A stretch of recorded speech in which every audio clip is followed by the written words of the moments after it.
it's you. It's me, Eric, from WanderWithEric.com. Have you ever read this book? This is a classic of American literature, Melville's Moby Dick.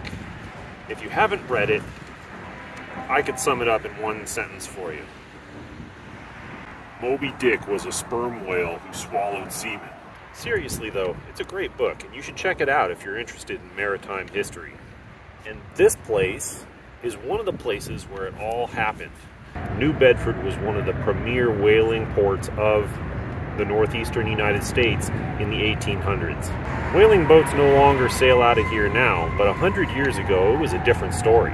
This town is steeped in maritime history and the whaling industry in particular, and in fact it's home to a premier whaling museum that talks about the history of the industry and why people hunt whales and what whales are all about, and all kinds of interesting stuff like that. I've been here once before and I couldn't help but think that this would be a great place to film a video. So this time I brought you with me, and we're about to head over to the museum and check that out, and I got a few other little surprises in store. So wander with me and we'll go check out New Bedford and the Whaling Museum.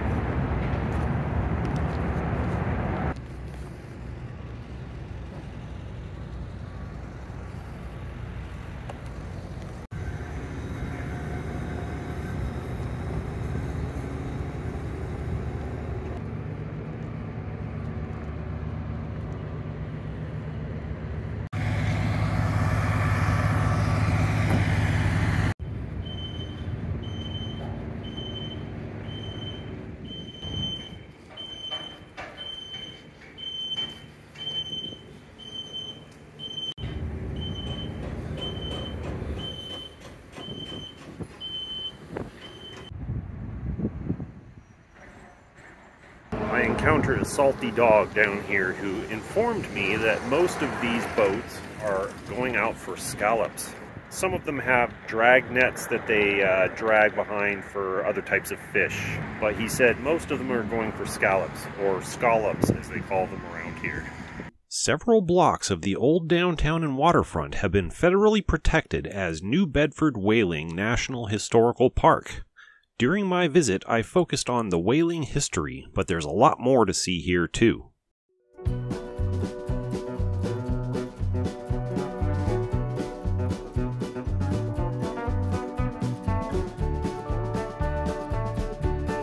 Apparently this ship here, built in 1894, is one of the oldest wooden sailing vessels still afloat. It actually explored the Arctic under sail, and is only one of 2 ships that have ever done that are still in existence. And it's the last sailing ship that ever carried immigrants across the Atlantic to the United States. That is some history right there.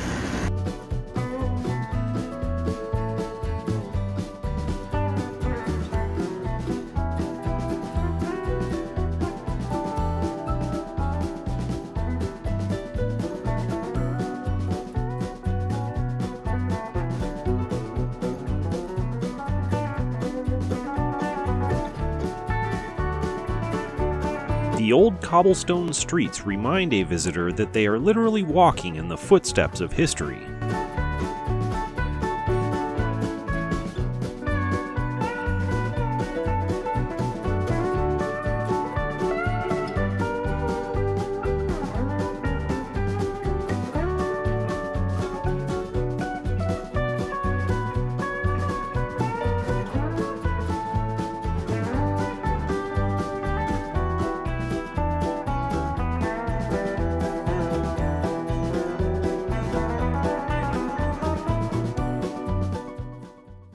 This place is really cool. I've been in here once before, and I was hoping to show you inside, but unfortunately they're closed today.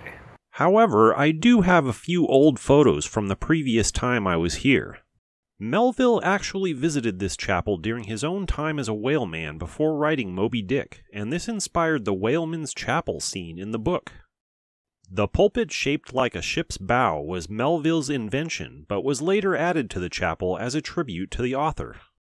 On the walls of the chapel hang commemorative plaques remembering New Bedford whalemen and other fishermen who went down to Davy Jones' locker. Here we are, and here we go. Before we go inside the museum, a brief history of whaling. Evidence for whaling exists all the way back into prehistoric times.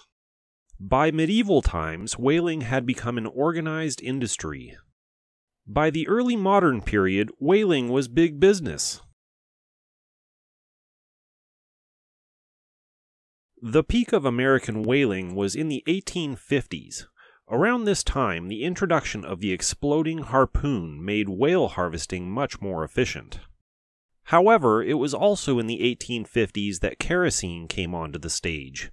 Kerosene was a petroleum product extracted from deposits beneath the earth. Unlike coal gas, which had been known for decades, kerosene burned cleanly and without sooty discharge. The rise of kerosene for purposes of illumination signaled the inevitable decline of the whaling industry. In the mid-20th century, large factory ships allowed whales to be caught and fully processed at sea without the need of returning them to onshore facilities. By the mid-20th century, it was clear that the world's whale populations had been devastated by centuries of overfishing.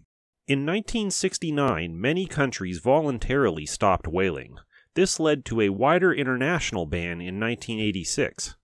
Despite international pressure, several countries still allow its practice, and some of those even petitioned for the loosening of restrictions against whaling. Meanwhile, indigenous peoples in some countries vouch for their right to harvest whales as part of their traditional lifeways. In some countries, whaling fleets and whale-watching tours exist side by side in an uneasy peace. Whaling certainly remains extremely controversial and appears to remain so into the foreseeable future. You know you're in for something cool when you walk into the museum and see 3 giant whale skeletons hanging from the ceiling. These 3 species are some of the most frequently hunted varieties, and all were hunted to the brink of extinction in the past. The right whale, probably so called because it was the right whale to hunt, is still among the world's most endangered. You might recognize the humpback whale as the one that the Enterprise crew is trying to save in the 1986 movie Star Trek IV: The Voyage Home. The blue whale is the largest animal that ever lived. This one is only about 2/3 as big as they get. The rest of this entrance gallery serves as an introduction to whales and their place in the world today.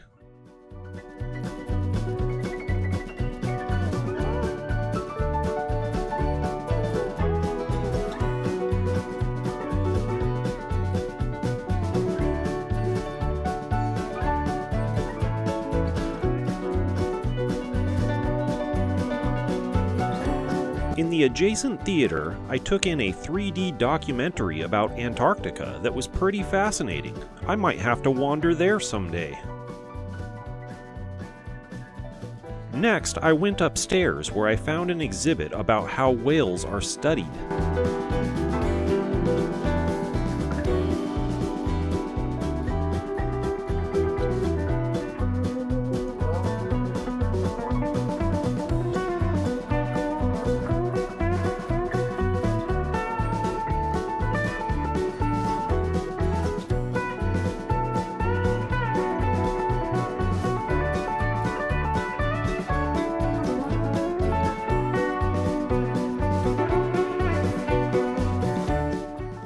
The next room is dominated by another huge whale skeleton.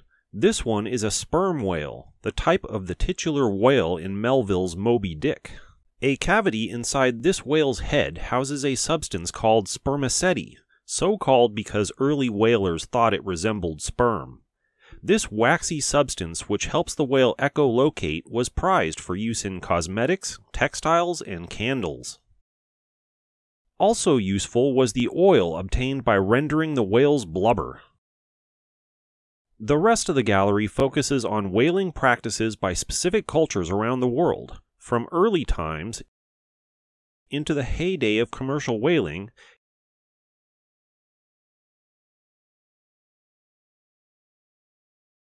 and into the 20th century when more efficient methods began to deplete whale populations.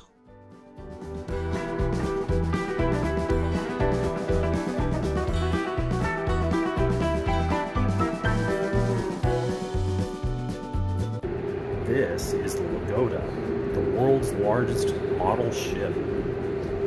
This is a half-scale replica of a real whaling ship that was among the most greasy, or profitable, ever to set sail.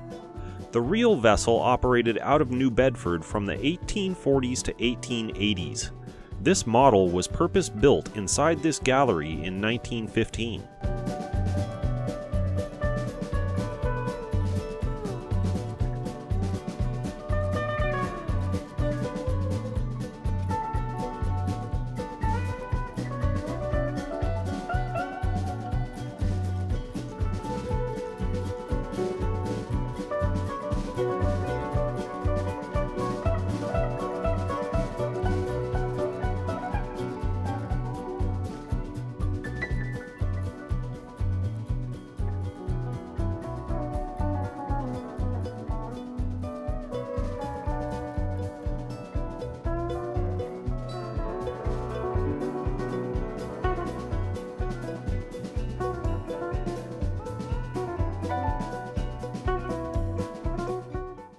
The rest of this gallery focuses on what life was like aboard a ship such as the Lagoda during the long voyage to the Pacific grounds during whaling's heyday. In the mid-1800s, New Bedford was the most prosperous whaling port in North America, boasting a fleet of over 300 active vessels. The oil gathered here and later exported all over the globe earned New Bedford the title, "the city that lit the world." Going on a whaling voyage was no small endeavor. These trips were known to take up to 4 years. The huge distances involved meant that it didn't make sense to head home until the ship's hold was completely full. Limited space on the ship meant each sailor only had room for the basic necessities and lived a pretty Spartan existence while on board. The expedition took the crew into strange and hostile environments full of unusual and memorable sights and sounds. It was important to keep the tools of the trade, harpoons and such, sharp and ready. Whales could be spotted at any time. Once the call came, "There she blows!" the smaller whaler boats would be lowered into the water, where battle would commence. Under power of muscle and oar, the boat crew approached the creature until close enough to heave harpoons into it. Then they hung on for a Nantucket sleigh ride, as the panicked beast ran for its life, dragging the boat behind it until exhausted. Sometimes the whale fared better than the boat crews. Once the animal tired out, the bloody business could ensue. After being dispatched, the carcass was tied to the side of the ship, where crew would cut the flesh away and boil it, rendering it down to oil, which could be stored in barrels for shipping back to the home port. During downtime, crew members would occupy themselves with scrimshaw, often elaborate artwork carved into whale bones, or in this case, baleen. It was always good luck making it back to home port, especially if the hold was full of whale oil. The spectacle of a whaling voyage was captured in this panorama painting, the longest such painting in North America. Upstairs in this gallery focuses on the far-flung regions and cultures whalers came in contact with during their voyages.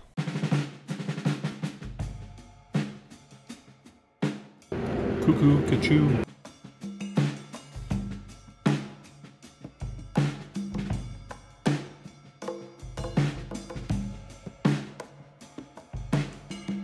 This exhibit's just stellar.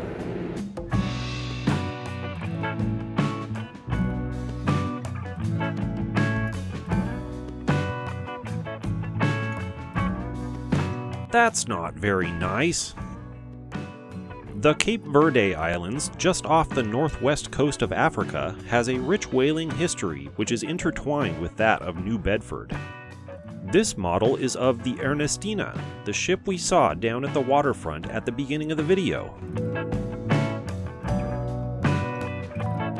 Another area with ties to New Bedford is the Azores. Officially a part of Portugal, these islands were a major stop on the whaling routes, and many Azorians would relocate to the New Bedford area.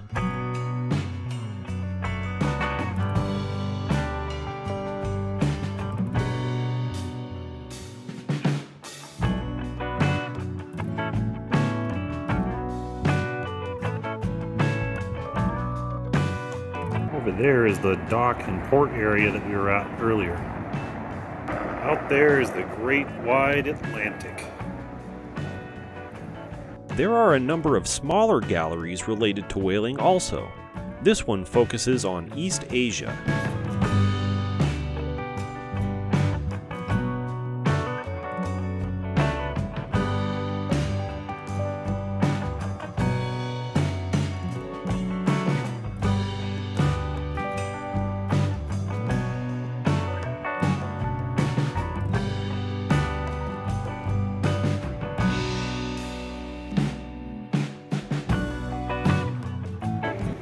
This model is junk.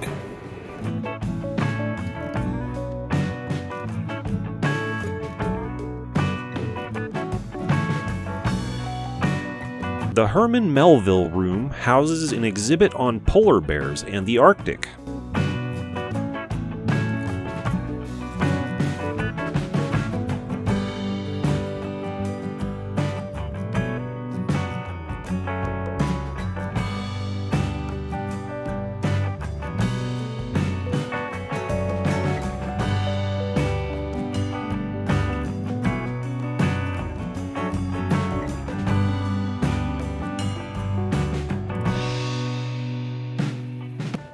Scrimshandy. This gallery houses the world's largest collection of scrimshaw artwork, engraved bone from whales, walruses, and other animals.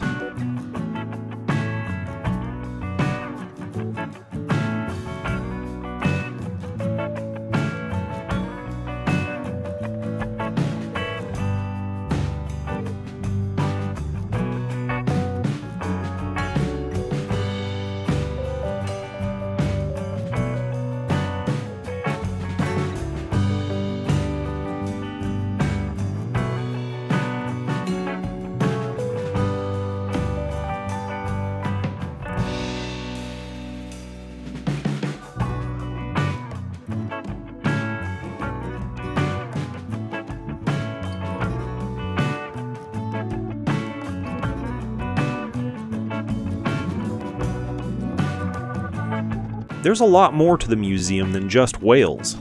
This gallery explores the settlement of the region from colonial times through the 19th century.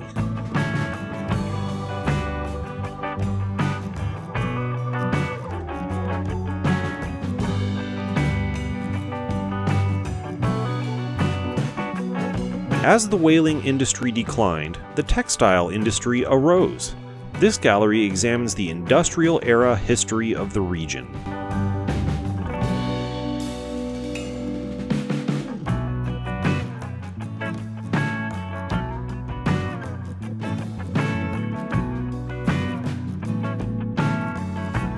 This room showcases the amazing glassware and other fine goods produced by local artisans.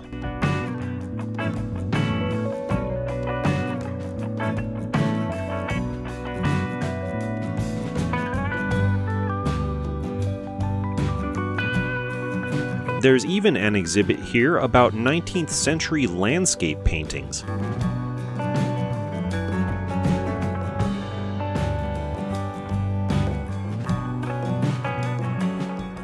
There's a lot to see at this museum. If you're visiting, make sure to give yourself plenty of time. Well, there you have it, the New Bedford Whaling Museum. Pretty cool. If you ever find yourself in this area and you're interested in maritime history, I highly recommend it. As usual, I'm glad you decided to wander with Eric today. I hope you'll wander with me again next time. In the meantime, don't forget to keep exploring.